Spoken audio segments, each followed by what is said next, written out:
അപ്പം ഈ ദൈവങ്ങളെ ഉണ്ടാക്കുമ്പോൾ ഒരു രസമുള്ളത്, ഈ ചരിത്രം മൊത്തത്തിൽ എടുത്തിട്ട് നമ്മൾ ചക്ക തന്നെ കണ്ടില്ല, ചക്ക അതേ കണക്ക് വിഴുങ്ങല്ല ചെയ്യുന്നത്. ചക്കയിലെ ചില സാധനങ്ങൾ എടുക്കും, എന്നിട്ട് ചക്ക കേക്ക് ഉണ്ടാക്കും.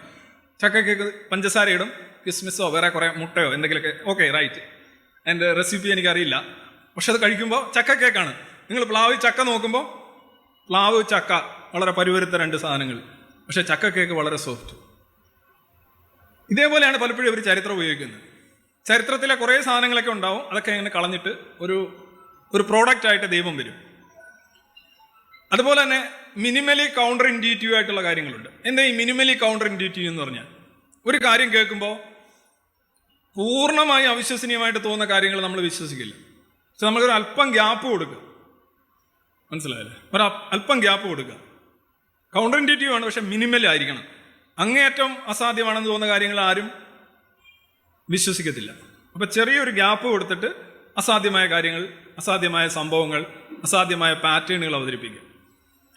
ഇതാണ് ശരിക്കും ഈ ദൈവീക സങ്കല്പങ്ങളിലെല്ലാം അടിസ്ഥാനമായിട്ട് ആളുകളെ അവതരിപ്പിക്കുന്നത്. മിനിമലി കൗണ്ടർ ഇൻഡ്യൂറ്റീവ് ആയിരിക്കും. അതുപോലെ തന്നെ നോമിനൽ സിമിലാരിറ്റി എന്ന് പറഞ്ഞു കഴിഞ്ഞാൽ ആ സംഭവം, ഇപ്പോൾ ഉദാഹരണമായിട്ട് നമ്മളെപ്പോഴും പറയുന്ന ടൈറ്റാനിക്കിലൊരു കഥയുണ്ട്. ജാക്കും റോസുമായിട്ടുള്ള, കടലിൽ കിടക്കുന്നു, ജാക്ക് പിടിച്ചു കിടക്കുന്നു. നമ്മളത് കാണാനാണ് പോകുന്നത്. ഇതാണ് നമ്മളിലേക്ക് വരുന്നത്. പക്ഷെ അതിൻ്റെ മൊത്തത്തിലുള്ള അത് വെച്ചിരിക്കുന്ന സാധനം നോക്കുക, അതിൻ്റെ പശ്ചാത്തലം നോക്കുക. ആ പശ്ചാത്തലം എന്ന് പറയുന്നത് മൊത്തം ചരിത്രവുമായി പലയിടത്തും ബന്ധമുള്ളതാണ്. അങ്ങനെ ഒരു കപ്പലുണ്ടായിരുന്നു, അങ്ങനെ ആദ്യ യാത്രയുണ്ടായിരുന്നു, മഞ്ഞുമലയിൽ ഇടിച്ചു എന്ന് കരുതപ്പെടുന്നുണ്ട്, എത്ര പേര് മരിച്ചിട്ടുണ്ട്, ഇങ്ങനെയുള്ള എല്ലാം ഉണ്ട്. പക്ഷെ അവസാനം ഒരു സാധനം കൊണ്ടുവന്ന് വെച്ചിരിക്കുകയാണ്.